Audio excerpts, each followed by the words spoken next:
আসসালামু আলাইকুম, welcome back to my channel Sumi রান্নাঘরে সবাইকে স্বাগতম। তো আজ নিয়ে এলাম দারুণ স্বাদের একটা রেসিপি। তো শীতের দিনে এরকম রেসিপি খেতে দারুণ লাগে, তো ভিডিওটি না একটু সম্পূর্ণ দেখার অনুরোধ রইল।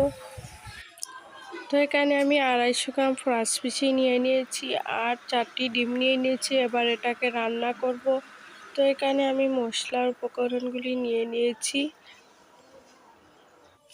তো ফ্রাই প্যানে আমি তেল দিয়ে ডিমটাকে প্রথমে একটু ভেজে নেব।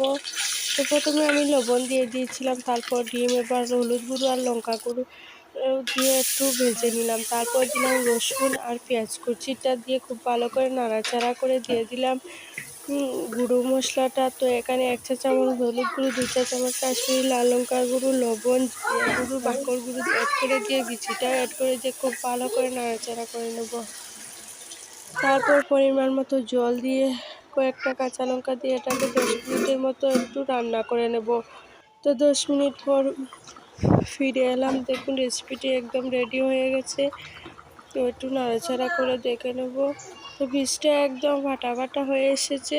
এবার ডিমটা অ্যাড করে দেব, দিয়ে ধনিয়া পাতা কুচিও অ্যাড করে দেব।